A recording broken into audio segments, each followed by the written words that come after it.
കേട്ട ഒരു വാർത്ത വളരെ ദുഃഖകരമായൊരു വാർത്തയാണ്. നമ്മുടെ പ്രിയങ്കരനായ പേരമ്മുകർ പള്ളിയുടെ ഖത്തീബ് ഉസ്താദ് മരണപ്പെട്ട ഒരു വാർത്ത. ഞാൻ ജനാസ കാണാൻ വേണ്ടി പോയിരുന്നു. ഉസ്താദിൻ്റെ ജനാസ കണ്ടപ്പോൾ അത്ഭുതപ്പെട്ടു പോയി. ആ മനോഹരമായ മുഖം, ഒരിക്കലും ആ മുഖം കാണുമ്പോൾ ഉസ്താദ് മരിച്ചതാണെന്ന് തോന്നൂല. ഞാൻ ഈ വീഡിയോയിൽ വരാൻ കാരണം, പലരും ചോദിച്ചു ഉസ്താദിൻ്റെ മരണം കാരണം എന്താണ്, എന്തുകൊണ്ട് മരണപ്പെട്ടു, എന്ത് അപകടമാണോ, പലർക്ക് ചോദ്യമാണ്. എൻ്റെ പ്രിയപ്പെട്ടവരെ, ഉസ്താദിൻ്റെ മരണം വല്ലാത്ത ഞെട്ടിപ്പിക്കുന്ന മരണമാണ്. മരണ കാരണം പറയുകയാണെങ്കിൽ, ഉസ്താദ് ഇന്ന് ദുഹർ നമസ്കാരത്തിന് പള്ളിയിലുണ്ടായിരുന്നു. പള്ളിയിൽ ഇമാം നമസ്കാരം എല്ലാം കഴിഞ്ഞു. അങ്ങനെ ഉസ്താദ് ചെറിയൊരു എന്തോ ഒരു അസ്വസ്ഥത തോന്നി. ഉസ്താദ് തന്നെ കാറെടുത്തിട്ട്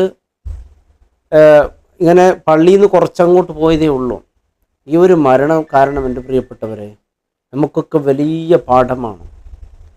ഇത്തരത്തിലുള്ള മരണങ്ങളൊക്കെ കണ്ട് നാം നന്നായില്ലെങ്കിൽ ഇനി നാം നന്നാവും തോന്നുന്നില്ല. കാരണം അത്രയ്ക്കും ദുഹർ നമസ്കാരത്തിന് ഇമാമത്ത് നിന്ന ഉസ്താദ് അസർ നമസ്കാരത്തിനാകുമ്പോൾ ഇല്ല എന്ന് പറയുമ്പോൾ, ഇന്ന് സുബഹി നമസ്കാരത്തിൻ്റെ ശേഷം എല്ലാ ദിവസവും ഉസ്താദിൻ്റെ ക്ലാസ് ഉണ്ടാകും. അത് ഇന്നും സുബഹി നമസ്കാരത്തിന് ശേഷം ഉസ്താദിൻ്റെ ക്ലാസ് ഉണ്ടായിരുന്നു. ആ ക്ലാസ്സും കഴിഞ്ഞു. ദുഹർ വരെ വലിയ സന്തോഷത്തിലായിരുന്നു. ഉസ്താദ് പോലും വിചാരിച്ചുണ്ടാവില്ല ഇന്ന് രാത്രി ഞാൻ പള്ളിയുടെ റൂമിലായിരിക്കും കിടത്തം, പള്ളിക്കാട്ടിലായിരിക്കും. നമുക്കൊന്നും അറിയില്ല. മരണമെന്ന് പറയുന്നത് അത്ഭുതമാണ്. മരിക്കുന്നതിൻ്റെ സെക്കൻഡുകൾക്ക് മുമ്പ് പോലും അറിയുന്നില്ല പ്രിയമുള്ളവർ. ഞാൻ അടുത്ത സെക്കൻഡിൽ ഞാൻ മരണപ്പെട്ടു പോകുമെന്നുള്ളത് ഒരാൾക്കും അറിയുന്നില്ല. മരണം അങ്ങനെയാണ്. ചില ആളുകൾ ചില വസിയത്ത് പല കാര്യങ്ങളൊക്കെ പറയുന്നുണ്ട്. അത് അത്ഭുതമാണ്. അതവർ അറിഞ്ഞുകൊണ്ടെല്ലാം പറയുന്നത്. നോക്കൂ, ദുഹർ നമസ്കാരത്തിന് ഇമാമത്ത് കഴിഞ്ഞു. തൻ്റെ മുത്തഅല്ലിമിനെ കാറിൽ കൂട്ടിയാണ് ഉസ്താദ് പോകുന്നത്. അവിടെ കൂടിയവർ, ഞാൻ പോയപ്പോൾ ഒരുപാട് അവിടെ പരിചയമുള്ള ആൾക്കാരൊക്കെ പലരും സംസാരിച്ചു. അവരൊക്കെ പറഞ്ഞതാണ്. ഇപ്പം നമുക്കിവിടെ കൃത്യമായ ഉസ്താദിൻ്റെ മരണകാരണം ഇങ്ങനെ അന്വേഷിക്കുന്ന സമയമൊന്നുമല്ല. അവിടെ പോയാൽ നമുക്ക് വല്ലാത്ത ദുഃഖകരമായൊരവസ്ഥയാണ്. മുത്തഅല്ലിമിങ്ങൾ ഒരു ഭാഗത്ത് ഉസ്താദിനെ ഓർത്ത് കരയുന്നു. എല്ലാവരും ഇങ്ങനെ ഷോക്കടിച്ച് ഇങ്ങനെ നിൽക്കുന്ന ഒരവസ്ഥയാണ്. വല്ലാത്ത ദുഃഖത്തിൽ നിൽക്കുകയാണ്. പരസ്പരം ഒന്ന് സംസാരിക്കാനോ ഒന്നും സാധിക്കാനോ നിശബ്ദരാണ് പലരും. ഒന്നും കണ്ടാലൊന്നും പരിചയമില്ലാത്ത പോലെ. കാരണം അത്രയ്ക്ക് വേദനയാണ്.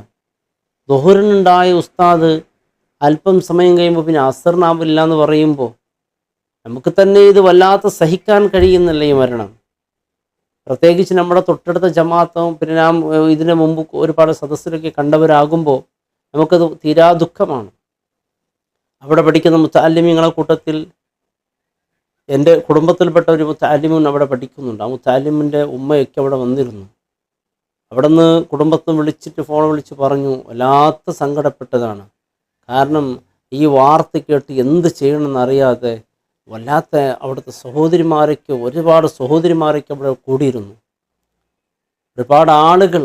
കാരണം ആ തിരക്കിൽ അവിടെ നിന്ന് മയ്യത്ത് പോലും കാണാൻ പറ്റുന്നില്ല. ഞാൻ ആ തിരക്കിലൂടെ പോയി കാണാൻ നോക്കുമ്പോൾ കിടന്ന് ഇങ്ങനെ ആ മയ്യത്ത് ഇങ്ങനെ കാണുമ്പോഴേക്ക് ഉസ്താദ് ഇങ്ങനെ കിടന്നു ഉറങ്ങിയതുപോലെ, ഒന്ന് തൊട്ടാൽ ഉസ്താദ് എണിക്കുന്നാണ് തോന്നിപ്പോയത്. അത്രയ്ക്കും സുന്ദരമായ മുഖം.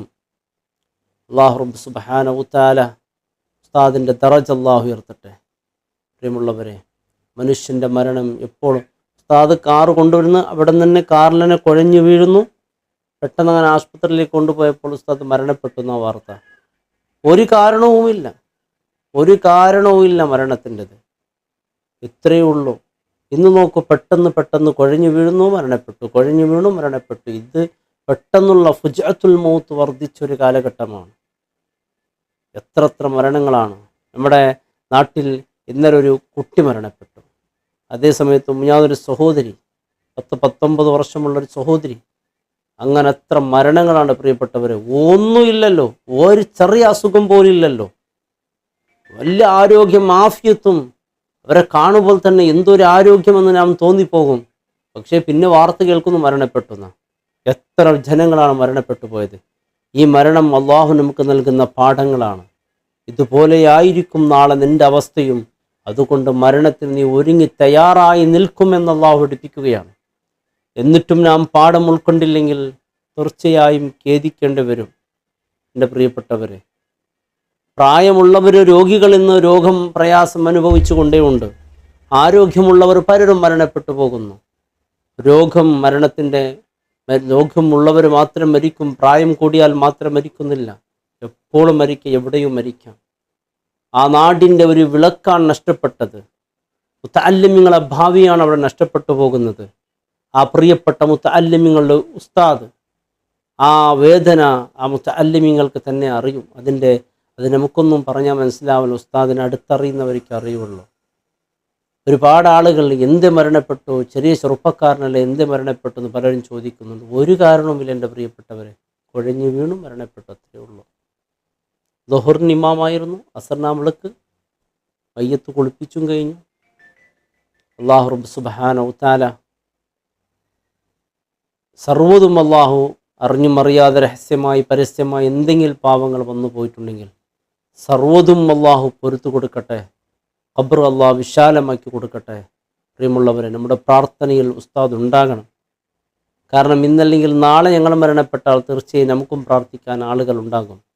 ഇന്ന് ആര് മരണപ്പെട്ടാൽ നമുക്ക് സാധിക്കുമെങ്കിൽ ഒരു ഫാത്തിഹ സൂറത്ത്, ഇല്ലെങ്കിൽ ഒരു യാസീൻ സൂറത്ത് നാം അതിയെ ചെയ്യണം മരണപ്പെട്ടവർക്ക് വേണ്ടി.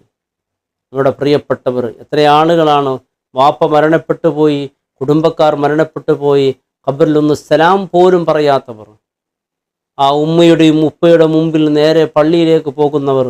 ആ ഉപ്പ കരഞ്ഞുകൊണ്ട് പറയും, മോനെ ഒരു സൂറത്ത് യാസീൻ വേണ്ട, ഒരു ഫാത്തിഹ വേണ്ട, ഒന്നും വേണ്ട, ഒരു സലാം പോലും പറഞ്ഞില്ലല്ലോ മോനെ, എന്നെ ഇത്ര പെട്ടെന്ന് നീ മറന്നു കളയുമെന്ന് ഞാൻ സ്വപ്നത്തിൽ പോലും വിചാരിച്ചില്ല എന്ന് മക്കൾ പറയും. നമ്മുടെ മക്കൾക്ക് ഇത് പഠിപ്പിച്ചു കൊടുക്കണം. നമ്മിന്ന് മരണപ്പെട്ടു പോയവരെ ഓർക്കാൻ, ആ ജനാസയെ അനുഗമിക്കാൻ, ആ ജനാസയെ കൂടെ നിൽക്കാൻ എത്ര വലിയ വലിയ പ്രതിഫലമാണെന്നറിയോ. ജനാസയെ കുളിപ്പിക്കൽ, ജനാസ കഫൻ വസ്ത്രം ധരിക്കൽ, അള്ളാഹുവിൻ്റെ സ്വർഗത്തിന് വസ്ത്രം നൽകി അള്ളാഹു അനുഗ്രഹിക്കും. ജനാസയെ അനുഗമിക്കൽ എത്ര വലിയ പ്രതിഫലം ഉണ്ടെന്നറിയോ. പിഞ്ചു മക്കൾക്ക് ബാപ്പ മരണപ്പെട്ടാൽ ഒന്ന് ഇമാമത്ത് നിൽക്കാൻ പോലും പറഞ്ഞാൽ അവർ നിൽക്കാത്തൊരവസ്ഥ. ഇമാമത്ത് നിന്നാൽ തന്നെ അവിടെ ഒരുപാട് അബദ്ധങ്ങളാണ്. അടുത്തൊരാൾ മരണപ്പെട്ടു, ആ മരണത്തിന് ഇമാമത്ത് നിൽക്കാൻ പറഞ്ഞു, മകൻ പോയി അവിടെ 5 തക്ബീറാണ്. 5 തക്ബീറായി പിന്നെ അവിടെ പ്രശ്നമായി. പിന്നെയും അതായിരിക്കാണ് അവിടെയുള്ള ഖത്തീബ് ഉസ്താദന്മാർ ഇനി എന്താ ചെയ്യുക നിസ്കാരം, ഇനി പറയും ഇമാമത്ത് നിർത്തിയാലും പ്രശ്നമാണ്. അല്ലാഹു റബ്ബ് സുബ്ഹാനഹു തആല നമ്മിന്ന് മരണപ്പെട്ടു പോയി നമ്മുടെ മാതാപിതാക്കൾ, കുടുംബാദികൾ എല്ലാവർക്കും അല്ലാഹു പൊറുത്തു കൊടുക്കട്ടെ. അല്ലാഹു പ്രിയപ്പെട്ട ഉസ്താദിൻ്റെ ദറജ അല്ലാഹു ഉയർത്തട്ടെ. ആ പൊന്നു ശിഷ്യന്മാർക്ക്, ഉസ്താദിൻ്റെ കുടുംബക്കാർക്ക്, നാട്ടുകാർക്ക്, അതുപോലെ ഉസ്താദിൻ്റെ ഭാര്യ മക്കൾക്ക് എല്ലാവർക്കും അല്ലാഹു ക്ഷമ പ്രദാനം ചെയ്യട്ടെ. മരിക്കുന്ന നേരം ഈമാനോട് കൂടിയുള്ള നല്ല മരണം. ഇന്ന് നല്ല ദിവസമാണ്, തിങ്കളാഴ്ചയാണ്, റജബിൻ്റെ അവസാനമാണ്, ഷാബാൻ പിറന്നു അല്ലേ. റജബിൽ മരണപ്പെടുക എന്ന് പറഞ്ഞാൽ വലിയ ഭാഗ്യമാണ്. റജബിൽ മരണപ്പെടാൻ വേണ്ടി പണ്ഡിതന്മാർക്ക് ദുആ ചെയ്തു. രോഗികളായവർ റജബ് വരെ എന്നെ നീട്ടിത്താ കാരണം ഷഹറുള്ളയാണ്, അള്ളാഹുവിൻ്റെ മാസമാണ്. അള്ളാഹു ഉസ്താദിന് പൊരുത്തു കൊടുക്കട്ടെ. എല്ലാവരും ദുആയിൽ ഉൾപ്പെടുത്തുക. അസ്സലാമു അലൈക്കും വറഹ്മത്തുള്ളാഹി വബറകാതുഹു.